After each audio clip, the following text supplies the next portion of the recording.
All right, I got into this ABC News, AP, also this is News of Australia. Originally broke it, was the Australian. Vioxx maker Merck and Co. drew up doctor hit list for those to be liquidated, those to be killed. That's mainstream news. Those criticizing their drugs that are killing people like Vioxx and the human papilloma virus, Gardasil drugs. And these are hardcore people. Got articles with the local police and military training for gun confiscation. We broke 2 days ago that the VFW is being told to prepare even Civil War cannons and things and Spanish-American War, guns, rifles, daggers, so the BATF can confiscate them when they need to.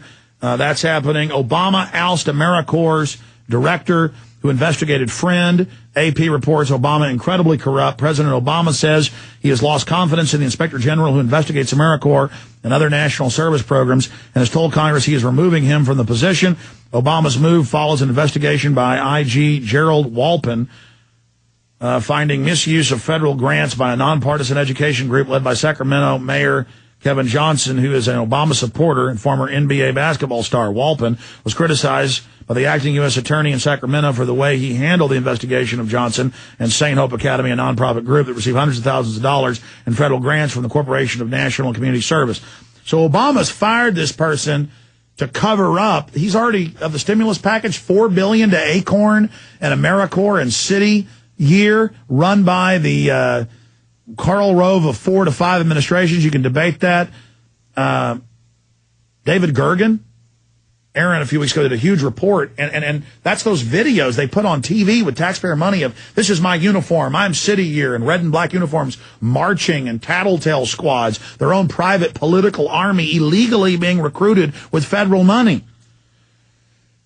Oh, Acorn's not corrupt during the election, and then just look at it now. So Obama is just a big Chicago machine, corrupt thug. Now look at this. I want to shift gears into another subject. I have interviewed Ben Livingston, the meteorologist, the father of weather weapons. The guy's amazing. World War II vet, flew into, hurricanes are in our side of the world, and they only go up to about 200 miles an hour. They can go up 250, 300 miles an hour, and they call them typhoons. Flew into typhoons. He was there leading fighter squadrons in Vietnam, manipulating. He would go in where there were no clouds and make it rain 10 feet on the Ho Chi Minh Trail. Just amazing. And I got sent documents by a listener going, this was just declassified. I think it was 2002.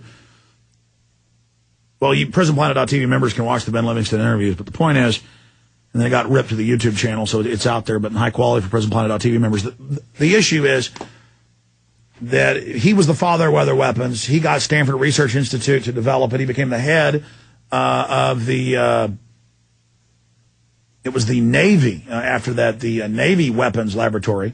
Just an amazing individual. And he flew these fighter jets into typhoons. He did all of this stuff. He was the first guy to fly into hurricanes and typhoons. And by 1967, they had certified that they could kill hurricanes, make hurricanes, weaken hurricanes, strengthen hurricanes. And he said with today's technologies, back then it would take 100 aircraft. With 8 aircraft, he could go in and kill a hurricane or make a hurricane. And he was calling for a Department of Weather to control the weather. And he also runs a big weather control operation. He's their chief meteorologist. He got some heat coming on the show, and he's still a nice guy, but he won't come on after he originally came on because he got a lot of heat from the spooks. We kind of snuck up on folks because I got the documents from a listener. It was nowhere in the news. I checked the National Archives, found they'd just been declassified 6 months before. These listeners giving us tips. I called Ben Livingston up, and I said, I'd like to have you on the radio. Had him on. Suddenly it was Fox News, CNN, but still they hadn't interviewed him. I said, fly here next week. I want to interview you. That's going to be in the chemtrail film. But the issue is that he got here and he got into weather control. Now, that's separate from HARP and all these other technologies. But the issue is they could control hurricanes in 67. That's 40 years ago, isn't it? Yeah, 40 years ago. 42, 3 years ago. So then they say there's no weather control. And then we started noticing in the mid-90s that suddenly condensation trails were forming at 2,000 or 3,000 feet in the summer. Impossible. And they were staying there for hours. when they'd always disappeared, even at high altitudes, in a few minutes. And then we started getting reports of low-altitude spraying, high-altitude spraying, helicopter spraying, declassified admissions of spraying Subtilis globigii bacteria all over New Mexico, all over Texas, Oklahoma, killing people with it.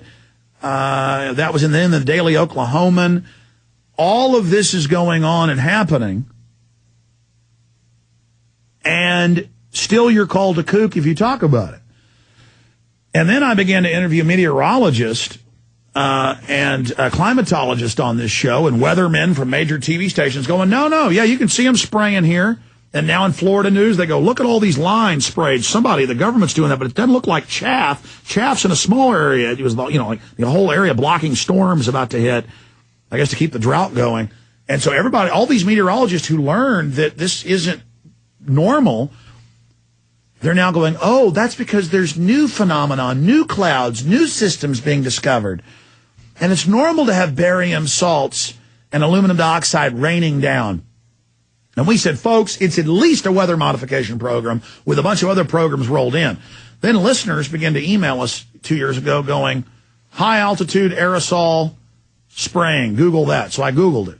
And it was thousands, Department of Energy, the Japanese Department of Energy, German Department of Energy and Power, and British, and all these countries, and NASA saying we've dimmed the Earth by 20% for its safety, and kids' textbooks. They always tell parents, there's no plan to chip you, but then the kids' textbooks say we're going to chip you, it's good. There's a world government, it's good, in the textbooks, and they tell parents it doesn't exist, but your kid's being taught it's good. Weird psychological warfare going on. Textbooks saying it was happening, and then a few months ago, his head of science department comes out, Obama, and says, oh, we're going to spray the skies with barium salts and aluminum dioxide to save the Earth from global warming, when the science actually shows it's causing warming, which they may need to do. It looks like we're going into an ice age, and they're trying to block it. And they would do that. It would really be an ice age. They're trying to block it. And they said, we got to have a carbon tax to control us saying it's heat. So they can then, as we get cold, say that they saved us from that. I don't know what they're doing. Can they use the weather weapons they admittedly have to cause all these problems and then say, oh, look, it's climate change. Do what we want. That's what witch doctors would do thousands of years ago. Every time there was a problem, they'd say the Hoodoo god had done it or whatever.